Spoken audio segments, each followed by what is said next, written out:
lang. Hindi ko alam kung paano mag-work to, pero i-try natin. Day pa yan. Okay. So, ito yung force resistance. Ito yung support, right? And then, ito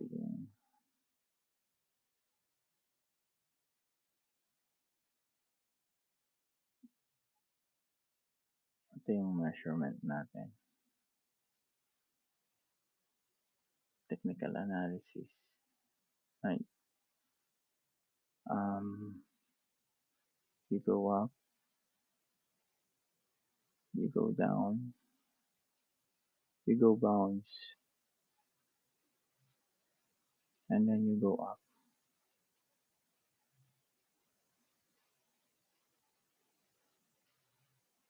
Yan. Yan ang technical analysis natin. And then sa downside, wait, adjust. Kailangan natin adjust. See this one? Ito yung bounce niya eh. So kung yan ang bounce niya, extend natin tong, hindi ko pa ito na-prove ah. Extend natin tong 0.5 niya.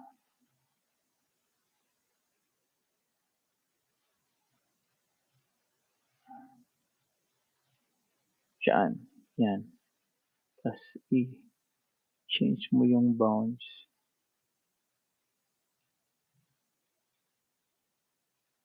Diyan. Yan. Walang tinamaan. Pero kinuha natin kasi yung 0.75 na bounce. Sinakto natin doon. Anyway. Yan yun. And then,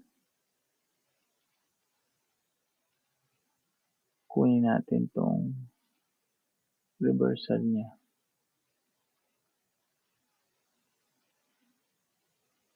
Ang hinahanap kasi natin dito yung hedge mode eh. Ito yung reversal niya. And then, 0.75 nag-bounce doon. Nag-bounce dito. Ito yung hedge mode. Ito. Anong hedge mode mo?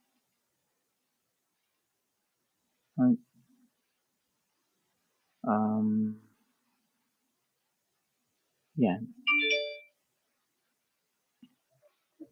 Ibig sabihin, hindi mo alam kung saan pupunta si market pagdating dito sa hedge mode mo. Galing ka sa baba. Ang target nito kasi, kung iisipin mo,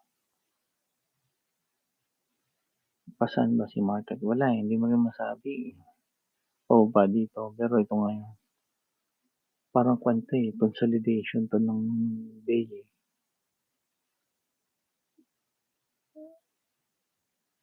So ito yung pullback mo eh. Anyway, tingnan natin. Hindi masama. Tama ka. So pagdating dito, nag-hedge mode ka. Dito ka magre-release ng hedge mode mo. Makukuha mo to, ilang percent yan? Pababa. 660 din yan. Oh.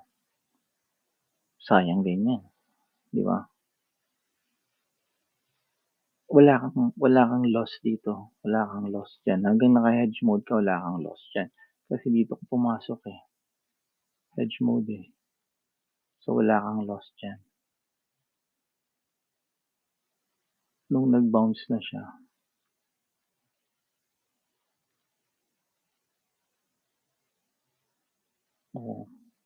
32 pa lang. Bounce niya. Wala, mahuli mo yan. Pwede mo gamitan ng kwan. Kailangan naka-monitor ka dito.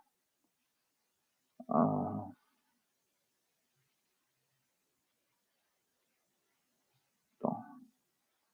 Sa lower time frame. Hanapan mo na ito. Sa 4 nga meron na yun. Sa 2. Yan. Ito na. 1, 2. O kaya yun. Ito. Pwede din. 2. Dito na lang muna. Tingnan natin dito. Yan ang EMA na baseline mo.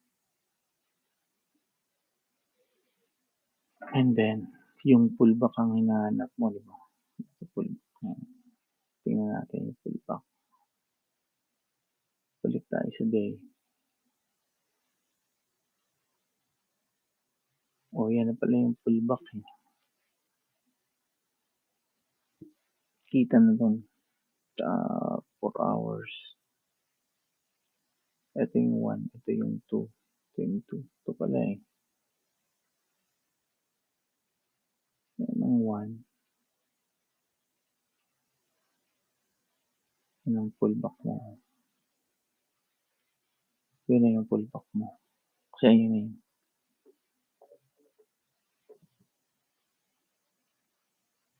Magkukang ka na dyan. Hindi ka mag-release. Hanapan mo pa dito kung hindi ka makasigurado.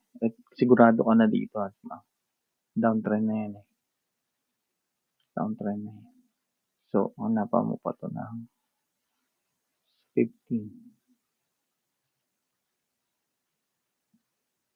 So,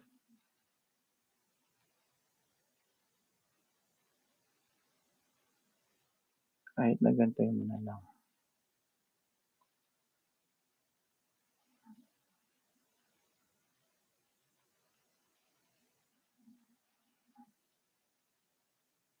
Yan. Yan pa oh. Another yun. Pwede na yan. Yan pa isa oh. Di ba? Baseline.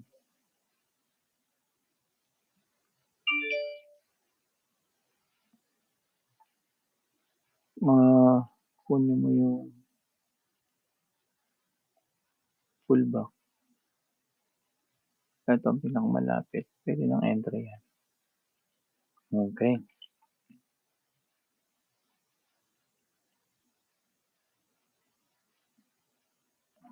Yun lang. At least nag-work. Kahit pa paano. Anyway. It's 4 a.m. 3:50 a.m. May 17, 2024. Yun lang.